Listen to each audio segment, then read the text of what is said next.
Assalamualaikum warahmatullahi wabarakatuh. Selamat pagi dan salam sejahtera untuk kita semua. Nama ini rombongan dari HPEC dari program IKI untuk pengembangan pembinaan dan manajemen kecantikan FK Terintegrasi A. Jadi ada sekitar 12 FK yang datang hari ini, yang kita akan mencoba untuk melihat bagaimana perkembangan RS akademik UGM. Jadi semua dalam rangka dalam konteks pengembangan fakultas masing-masing itu memang ada sebagian yang juga sedang mengembangkan RSA, ada yang masih dalam bentuk kutip, ada yang sudah mulai berjalan, tapi juga ada yang dalam kutip yang masih belum punya sama sekali juga ada. Nah, ini kita akan lihat bagaimana pengembangan di RSA.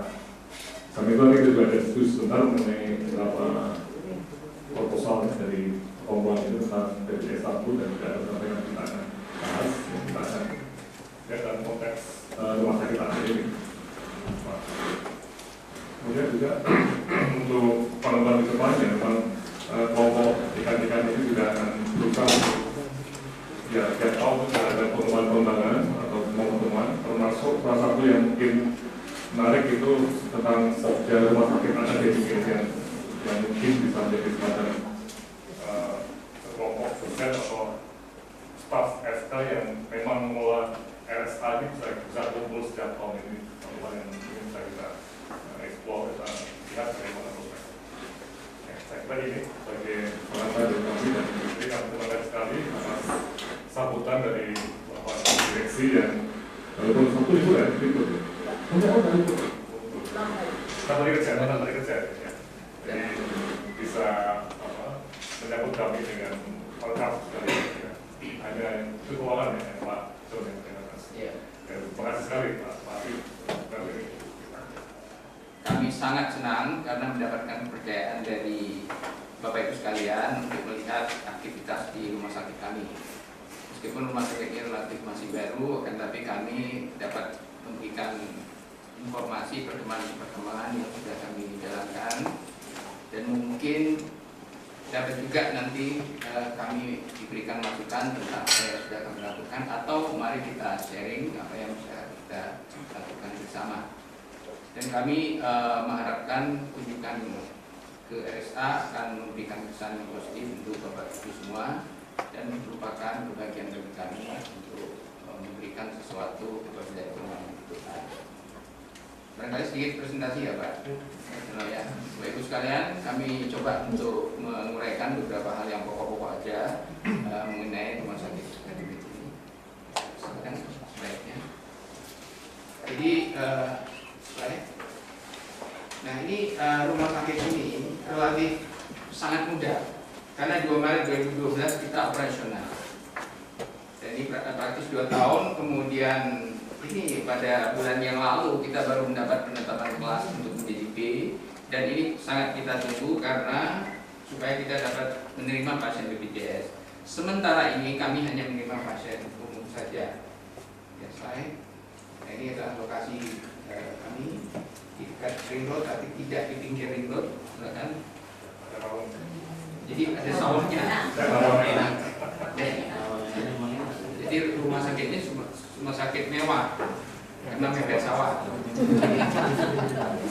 Nah ini adalah banyak tentang proses.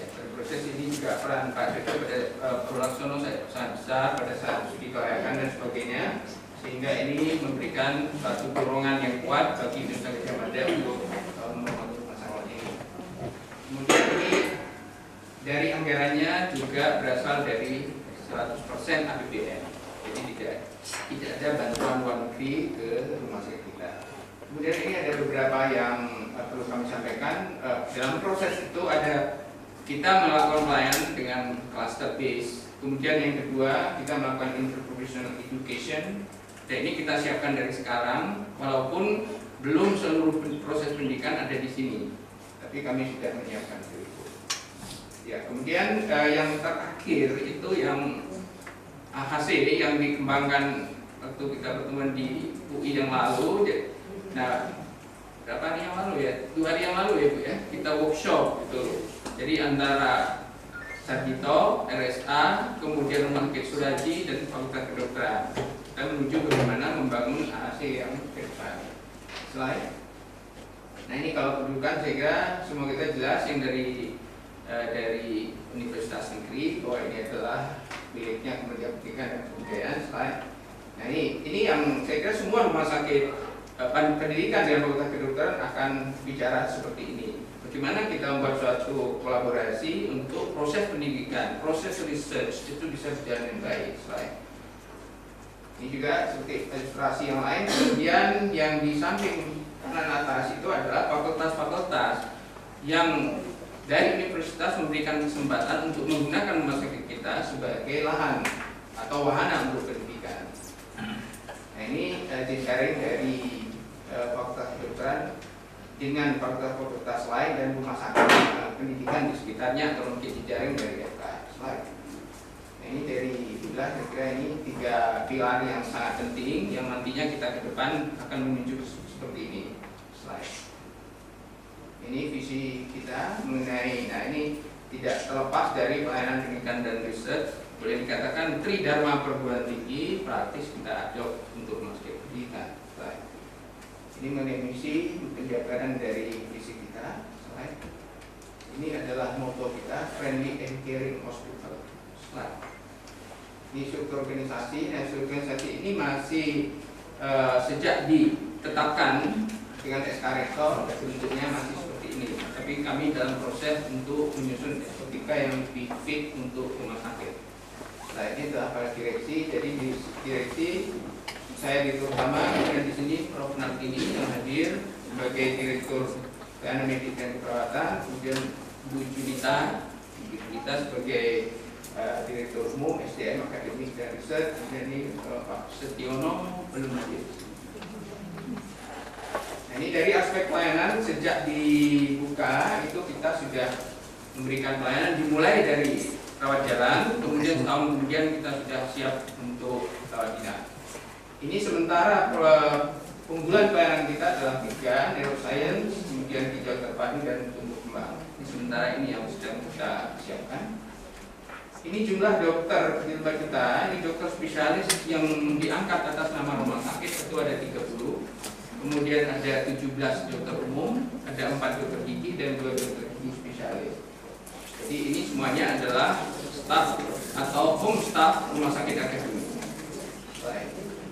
Ini pelayanan saya kira ini sama dengan pelayanan di rumah sakit yang lain. Kita sudah punya, ini merupakan peralatan-peralatan yang kita punyai. Nah sekarang yang kita unggulkan adalah untuk CT scan kita 128 slide. Ini yang paling canggih di Jogja. Yang lainnya baru 64, kita sudah 128. Kemudian peralatan yang ini semuanya kita tunjukkan bagaimana mendukung dari 3 pelayanan unggulan kami. Nah ini adalah tempat tidur, itu ada 152, sekarang yang aktif kira-kira sekitar 90-an.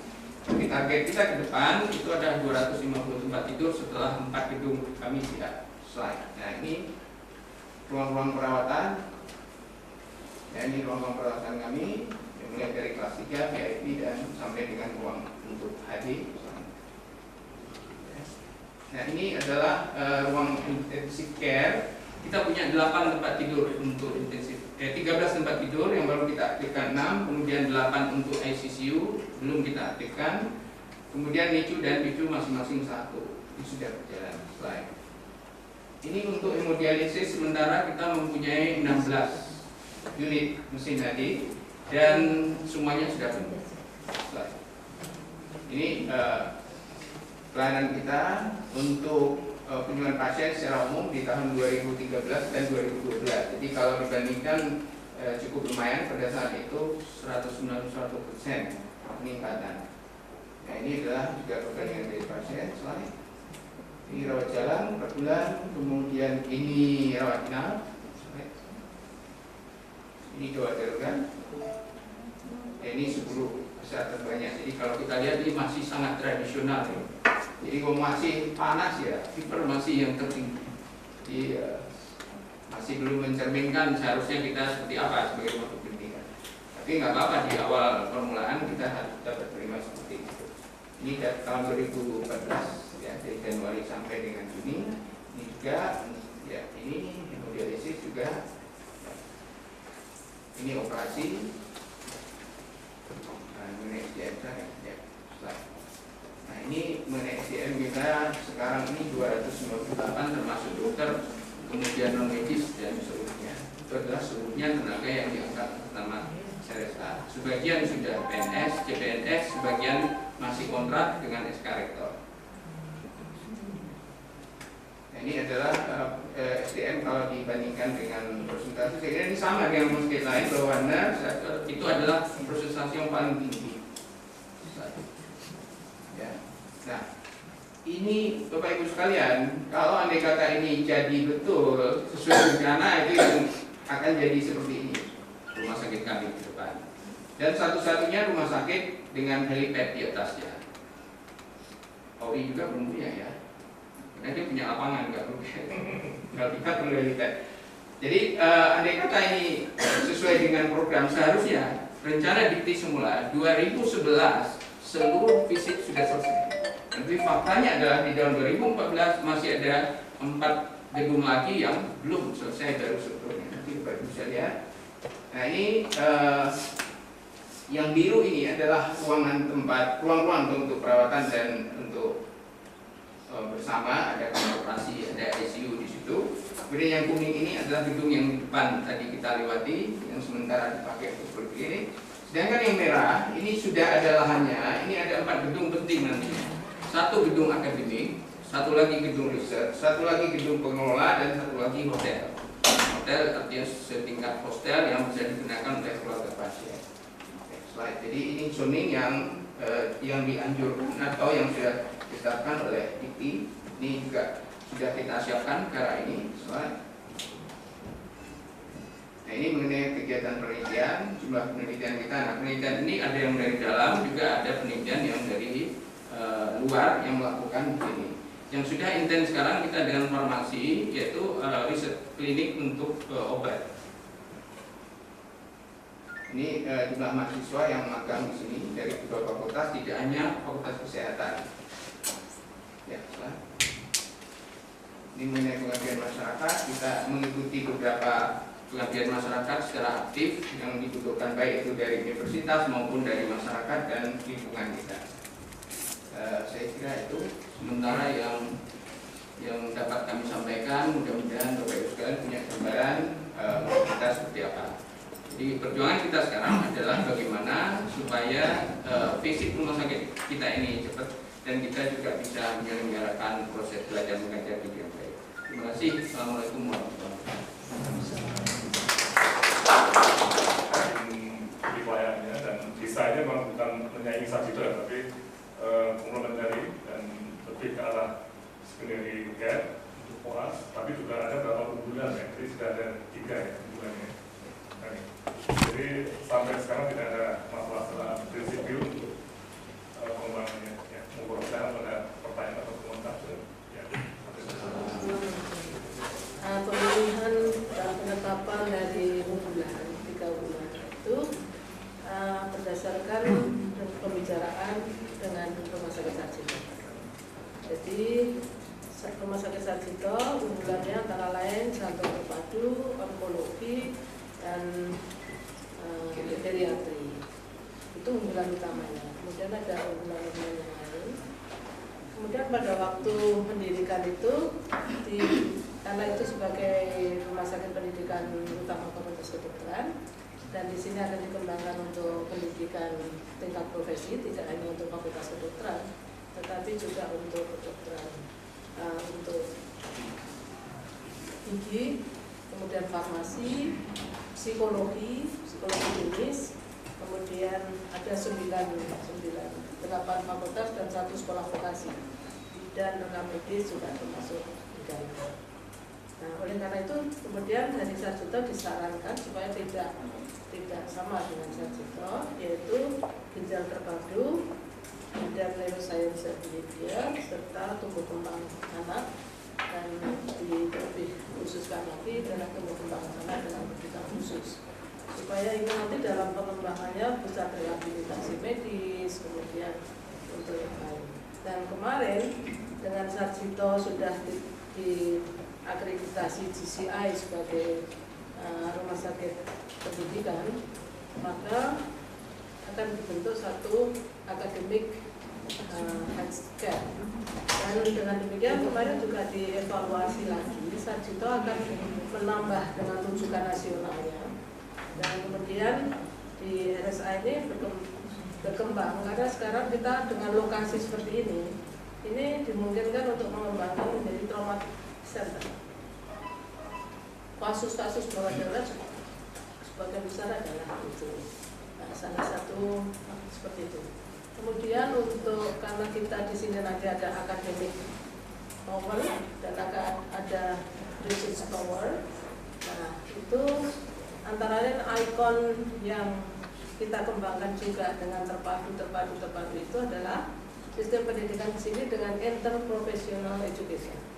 Jadi karena dari berbagai fakultas maupun sekolah vokasi, maka pelaksanaan pendidikan di sini kita rancang dengan interprofessional education.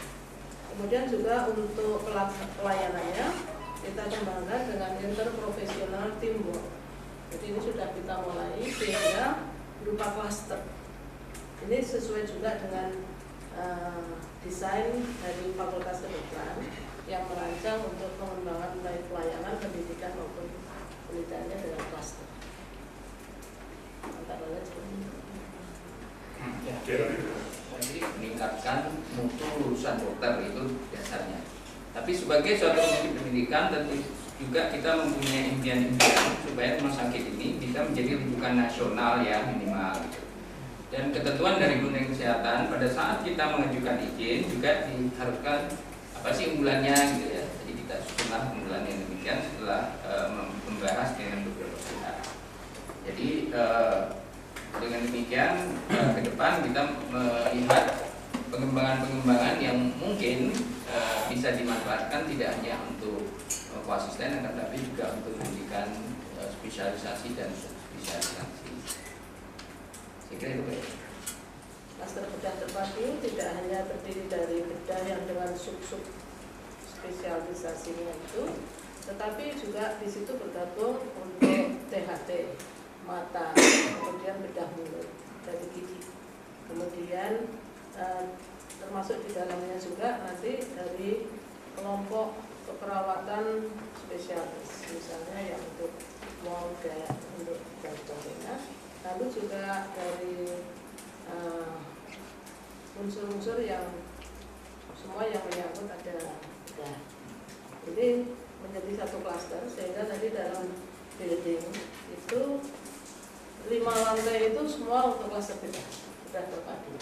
Sehingga rawat jalan itu semua yang rawat jalan, baik klaster kesehatan ibu dan reproduksi, kesehatan klaster anak terpadu itu semua lantai 2 untuk rawat jalannya. Kemudian lantai di atasnya adalah rawat inapnya, termasuk kalau klaster bedah itu di paling atas nanti ada lantai 6. Sedang untuk instalasi bedah sentralnya terpusat. Nah, begitu juga dari di situ itu memang tidak berdepartemen, tapi menyatu dalam supaya mempermudah juga pasien dalam mendapatkan pelayanan dan sebagainya. Lalu dalam pendidikannya dengan menggunakan professional education. Jadi baik itu perencanaannya, pelaksanaannya berdasarkan kompetensi dari masing-masing. Lalu evaluasinya pun akan secara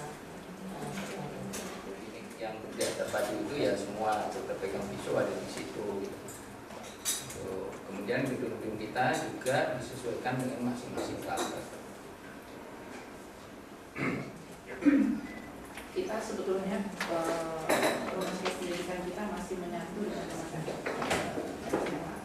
Kita belum punya rumah sakit akademik dan sekarang dalam proses pendirian sampai blueprint. Yang jadi permasalahan kita seperti pendidikan koas itu kan ada istilah bakori. Saya ingin pengetahuan dari sini bahwa korporatif yang berperan di sini terhadap asisten yang tingkat profesi di FK UGM itu kerjanya, pola kerjanya seperti apa, itu yang pertama. Yang kedua, kita juga karena kita memanfaatkan rumah sakit bukan atau belum rumah sakit akademik, kita itu disusahkan dengan masalah keuangan. Karena rumah sakit pelayanan itu mereka punya aturan-aturan sendiri ya. Setiap putaran koas harus bayar sekian, itu aturan dari rumah sakit sendiri. Saya yakin kalau akademik kan tidak seperti itu. Barangkali sudah, dan mungkin juga pola di pendidikan yang lain juga beda, tapi kita seperti itu. Saya ingin tahu kalau di rumah sakit akademik ini apakah semuanya itu mengacu ke rektor untuk urusan yang seperti ini, pembiayaan dan lain sebagainya, atau memang kita punya suatu otonomi sendiri untuk menentukan itu. Kemudian yang ketiga, maaf ya, ini mau belajar banget. Rumah sakit pendidikan kan rumah sakit pelayanan itu polanya kan beda, goalnya kan beda banget itu. Bisa mungkin dijelaskan kepada kita pola yang sangat prinsip gitu, khususnya untuk bidang perguruan tinggi, karena saat ini kita menitik beratkan kepada rumah sakit pelayanan itu sulit sekali kerjasamanya. Sulit dalam pengertian kalau ada duit sih mudah, gampang semua, tapi kita dibatasi dengan UKT dan lain sebagainya aturan keuangan.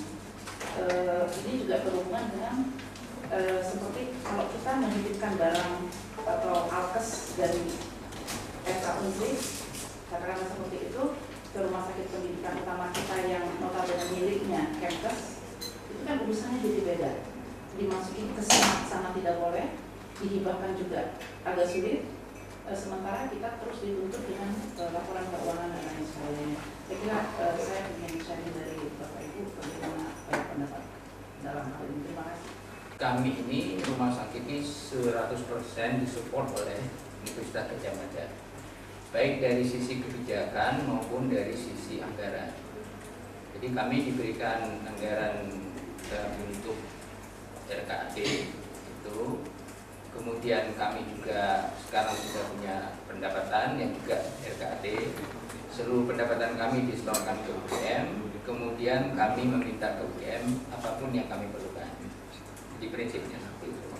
Kemudian ada pun kebijakan-kebijakan mengenai SDM, kemudian mengenai langkah-langkah kami selalu konsultasi dengan UGM. Jadi kami belum praktis, belum ada otonomi yang terlalu kuat yang kita bisa berjalan. Tapi saya kira hal itu tidak ada masalah, karena selama bahwa apa yang kami usulkan itu dapat disetujui kan tidak ada masalah. Tapi kalau menjadi konflik, nah itu masalah, kita nggak bisa jalan gitu. Tapi sementara ini tidak. Jadi kemudian khusus untuk rumah sakit pendidikan ini dari awal, bagaimana rumah sakit ini menjalankan pelayanan, akan tapi juga digunakan untuk pendidikan. Antara lain adalah desain dari ruangan-ruangan fisik itu sudah disesuaikan. Jadi ada ruangan untuk diskusi, ada ruangan untuk kuliah, ada ruangan untuk periksa pasien, akan tapi juga diamati oleh para senior atau para dokter pembimbingnya. Jadi kita mempunyai ruangan dengan one way mirror itu kita punya di sini. Kemudian juga kita mendesain di samping kamar operasi atau ada ruangan yang kecil yang bisa ditempati oleh para residen atau koas untuk melihat apa yang dilakukan oleh para dokter di dalam. Dan di samping itu ke depan untuk kamar operasi kami akan dilengkapi dengan kamera. Jadi akan ada ruangan khusus nanti pada saat operasi, semua mahasiswa bisa melihat dari tempat lain akan tapi melalui kamera. Jadi itu terkait dengan desainnya, kemudian backupnya itu sudah jelas. Sehingga anggaran untuk menyelesaikan gedung ini pun kami memintanya ke Dikti melalui Universitas Gadjah Mada. Kemudian mengenai Bakordik, khusus Bakordik ini baru kita akan bentuk. Kami belum berjalan untuk Bakordiknya. Kemudian waktu workshop 2 hari yang lalu kita juga membahas bagaimana Bakordik, bentuk Bakordik ini. Apakah Bakordik itu antara FK, Sarjito dan RSA jadi satu, ataukah nanti sendiri-sendiri? Ini masih dibahas. Tapi kalau usulan yang muncul lebih baik, lebih efisien jadi satu. Gitu. Tapi ini masih dalam proses. Nah, Kalau yang terjadi di Sarjito hubungannya dengan Bakordik ini saya belum bisa memberikan penjelasan seberapa jauh efektif dari Bakordik tersebut dan peran dan fungsinya untuk mengatur pendidikan. Kalau saya amati masih dalam tahap penyesuaian, belumlah sangat efektif. Sampai mana kegiatan hari ini? Apa mungkin sharing buat kami begitu karena pasar itu masih didatakan di sini untuk mengurangi. Kelihatannya sampai dengan saat ini yang saya dengar FK tetap membutuhkan jaringan. Jadi tidak 100% akan ada di sini. Karena masuk ke pendidikan harus memenuhi syarat, terutama fokus kita pada pendidikan dokter umum. Nah, kita mempunyai di sini punya poliklinik umum juga, apa yang kita sebut ya, Bro ya. Primary cluster. Jadi sehingga ini nanti tempat belajarnya dari dokter koasisten itu untuk menghadapi pasien-pasien dengan tingkat yang dibutuhkan pendidikan mereka. Tetapi fokus kami untuk pendidikan itu tentu saja kedua-duanya, rawat jalan dan rawat inap. Tinggal nanti mengatur porsinya, mana yang porsi spesialis dan mana porsinya dari mahasiswa.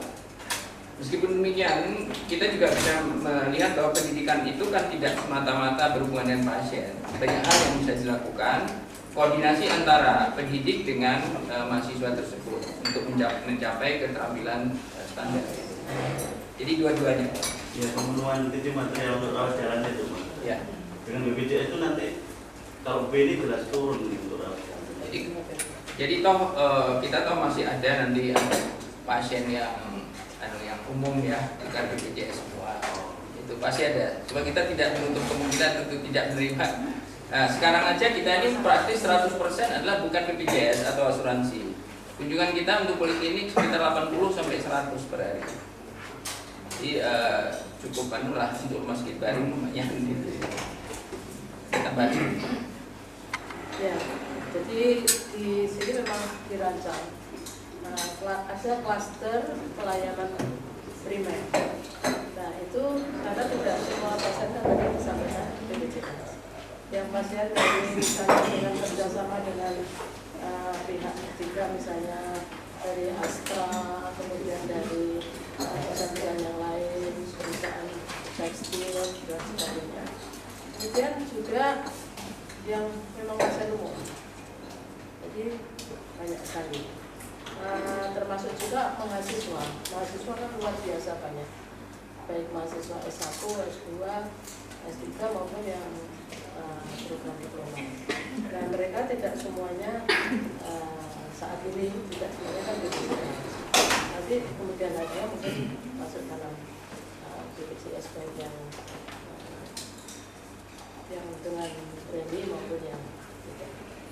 Nah dengan demikian yang membimbing, yang bekerja di klaster primer itu semua adalah dokter umum yang sudah mempunyai pengalaman di puskesmas. Oleh karena itu dalam rekrutmen dokter umum di rumah sakit ini, mereka harus sudah punya pengalaman minimal 2 tahun di layanan. Sehingga juga begitu juga untuk mereka waktu di IGD itu ada ketentuan. Sehingga mereka akan mendapatkan pelajaran dari pelayanan primer di rumah sakit. Ketiga, supaya nanti jangan menimbulkan juga kesan rumah sakit ini sebagai percobaan gitu. Itu tantangan kita rumah sakit pendidikan gitu. Jadi seolah kita pasien di sana menjadi kelinci percobaan gitu. Jadi oleh karena itu kita membatasi.